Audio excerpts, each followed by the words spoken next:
नमस्कार विद्यार्थी व पालक मित्रांनो, आपल्या सर्वांचं स्वागत आहे विजन करिअर काउन्सिलिंगमध्ये. मी योगेश्वर गुट्टे, आपला एज्युकेशन आणि करिअर मेंटॉर. तर नीट 2024 ची एक्झाम आता 5 मे ला होणार आहे. तर या एक्झाममध्ये OMR शीट नेमकी कशी फिल करायची? बहुतांशी लातूरमध्ये जे विद्यार्थी शिकतायत, मला वाटत नाही हा व्हिडिओ त्यांच्या काही कामाचा आहे, कारण लातूरमध्ये जे विद्यार्थी शिकतात त्या सगळ्या विद्यार्थ्यांना त्यांची OMR शीट कशी फिल करायची हे अचूकरित्या माहिती असतं.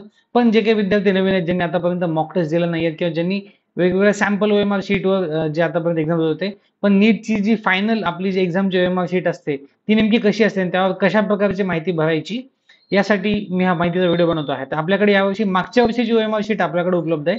तर ती नेमकी कशी भरायची होती, तशीच यावर्षीची OMR शीट असणार आहे. तेव्हा ही OMR शीट नेमकी कशी भरायची याची डिटेल माहिती मी देणार आहे. ज्या विद्यार्थ्यांना ही माहिती आहे ऑलरेडी त्यांनी हा व्हिडिओ क्विकली पाहायचा आहे. ज्यांना माहिती नाही त्यांनी हा व्हिडिओ काळजीपूर्वक पाहायचा आहे. तर वेळ न घालवता चला सुरुवात करूया. सर्वप्रथम आपण बघूया की या वर्षीची जी नीटची OMR शीट आहे ती नेमकी कशा प्रकारची असणार आहे. इथे तुम्हाला दिसेल एकंदर ही या प्रकारची लास्ट इयरची जी OMR शीट होती या प्रकारची होती. यामध्ये जर झूम करून आपल्याला दाखवायचं झालं तर इथे roll number, number, test booklet code आणि इथे काही बाकी साइन आणि आईचं नाव, वडिलांचं नाव, लेफ्ट हँड थंब इम्प्रेशन आणि candidate name in running hand writing असं दिलेलं आहे. यामध्ये नेमकं कशा प्रकारे आपल्याला फिलिंग करायची आहे. तर सगळ्यात पहिल्यांदा इथे बघू शकता आपण रोल नंबर आपल्याला सगळ्यात पहिल्यांदा शीटवर एंटर करायचा आहे. रोल नंबर नेमका कुठे आहे? तर आपण जे नीटचं आपलं ऍडमिट कार्ड काढलं आहे. ऍडमिट कार्डवर रोल नंबर म्हणजे एक 10 डिजिट एक रोल नंबर आपला आलेला आहे. काळजीपूर्वक प्रत्येकाने OMR शीटवर आपला रोल नंबर इथे फिल करायचा आहे काळजीपूर्वक.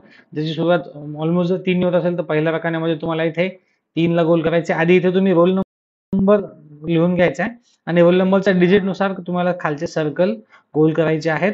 इथे गोंधळून विद्यार्थ्यांनी जायचं नाहीये. इथे तुम्ही व्यवस्थित आधी सुरुवातीला सगळ्यात रोल नंबर लिहून घ्यायचा, नंतर तो हा रोल नंबर इथे 3 असेल तर इथे 3 गोल करायचं, इथे 1 असेल तर 1 गोल करायचं, इथे 0 असेल तर इथे 0 गोल करायचे. यानुसार तुम्ही रोल नंबर तुमचा मार्क करून घ्यायचा आहे. त्यानंतर पुढील गोष्ट म्हणजे तुमचा खालचा म्हणजे test booklet number. Question paper चालू करण्याच्या आधी रोल नंबर आणि टेस्ट बुकलेट नंबर आपण लिहून घ्यायला पाहिजे. हा आहे बघा लास्ट इयरचा नीटचा जो एक क्वेश्चन पेपर आपण तुमच्या पुढे ठेवतोय. ह्या क्वेश्चन पेपरमध्ये तुम्हाला दिसेल की क्वेश्चन पेपरच्या वरच्या डाव्या बाजूला एक 7 डिजिट टेस्ट बुकलेट नंबर आपल्याला दिलेला असतो. तो 7 डिजिट नंबर तुम्ही इथून वरपासून खालपर्यंत रीड करायचा आहे. जसं त्याचं ओरिएंटेशन असेल तसं त्याला रीड करायचंय.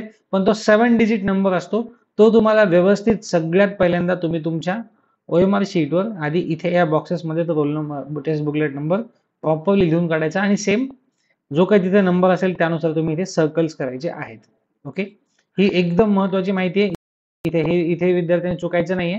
आणि बरेचदा असं होतं की जरी चूक झाली तरी विद्यार्थ्यांनी पॅनिक व्हायचं नाहीये. वर्स्ट केसमध्ये काय असतं बघा, वर्स्ट केसमध्ये काय होतं, जरी एखाद्या वेळेस काही विद्यार्थ्यांचं काय होतं की ते रोल नंबर ते अचूक लिहितात, पण सर्कल करताना काहीतरी गडबड होते, एखादं सर्कल खाली वर होतं, तेव्हा घाबरून जायचं नाहीये. मेक शुअर करायचं की रोल नंबर तुम्ही व्यवस्थित एंटर केलेला आहे. तेव्हा आधी दोन्हीकडे roll number test booklet number लिहून घ्यायचा, नंतर सर्कल करायचं. एखाद्या वेळेस जर काही चूक झाली तर धांदळून जायचं नाही, फक्त आपला निकाल थोडासा उशिरा लागतो. अशा मिस्टेक्सवाल्या मुलांचे पेपर नंतर मॅन्युअली परत चेक केले जातात आणि त्यांचा निकाल थोडासा लेट म्हणजे थोडा म्हणजे एखाद दिवसांनी लेट लागला जातो. ओके, पण मेजॉरिटी विद्यार्थ्यांनी चूक करायची नाहीये. इथे जसं सांगितले तसे तुम्ही आधी रोल नंबर लिहून टेक्स्ट बुकलेट नंबर लिहून नंतर ते सर्कल करायचे. पुढे काय, या सेक्शन मध्ये तुम्हाला तुमचे क्वेश्चन पेपर सोडवायचे आणि ते क्वेश्चनचे आन्सर सगळे सर्कल करायचे. इथे तुम्ही बघू शकता खालच्या साईडला आता महत्वाचं ते म्हणजे इथे आपण तुमची सिग्नेचर तुम्हाला करायची आहे या डब्यामध्ये.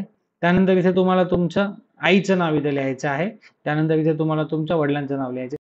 तर नीटच्या मार्कशीटवर आपण जेवढं लिहिलं जर पूर्ण असेल तर पूर्ण लिहायचा प्रयत्न करू नका, कारण हा बॉक्स तुम्हाला पूर्ण लिहिण्यासाठी पुरत नाही. तर तुमच्या आईचं नाव, वडिलाचं नाव. आता नीटचा फॉर्म भरताना जर कोणी वडिलाचं आणि आईचं नाव चुकून इकडे तिकडे लिहिलं असेल, पण इथे मात्र तुम्हाला ते करेक्ट लिहायचं आहे. म्हणजे इथं आईच्या जागी आईचंच नाव आणि वडिलाच्या जागी वडिलाचं नाव. जर तुम्ही ऍप्लिकेशन फॉर्म मध्ये बदली केले असेल, तुमच्या वडिलांच्या नावाचं तुमच्या टाकलं असेल, पण इथे तुम्ही मात्र ती चूक नाही करायची. तर करेक्ट तुमचं जे आहे ते तुम्हाला लिहायचंय. त्यानंतर इथे तुमचा डावा अंगठा घेतला जातो आणि इथे आपला इन्व्हिजिलेटर तुम्हाला साइन करून देतो आणि इथे तुम्हाला तुमचं नाव तर रनिंग हँड रायटिंग फक्त तुमचं तुम्हाला इथे लिहायचं. तुमचं सिंग्युलर नाव असेल सिंग्युलर नाव लिहा. इथे तुम्ही तुमचं सिंग्युलर नाव लिहू शकता. या प्रकारे आपल्याला नीटची या वर्षीची OMR शीट ही मागच्या वर्षीची OMR शीट आहे. या प्रकारे आपल्याला फिल करायची आहे. तर टेक्स्ट बुक कोड तुम्हाला जसा दिलाय त्यांनी जर इथे ए बी सी डी किंवा जे काही दिला असेल त्यानुसार तुम्हाला ते सर्कल करायचे आहेत. पण सगळ्यात महत्त्वाचं म्हणजे रोल नंबर आणि टेक्स्ट बुकलेट नंबर हे व्यवस्थित तुम्ही आधी लिहून घ्यायचे आणि नंतर त्यांना सर्कल करायचे. तर या प्रकारे तुम्ही तुमचे यावर्षीची OMR शीट भरू शकतात. या OMR शीटला घेऊन जर तुम्हाला काही क्वेश्चन्स असतील किंवा डाऊट असेल ते तुम्ही आम्हाला व्हिडिओच्या कमेंट सेक्शनमध्ये किंवा आमच्या WhatsApp नंबर्सला कॉल किंवा मेसेज करून विचारू शकतात. मेडिकल ॲडमिशनच्या अशाच माहितीसाठी वेळोवेळी पाहत राहा विजन करिअर काउन्सिल. थँक्यू.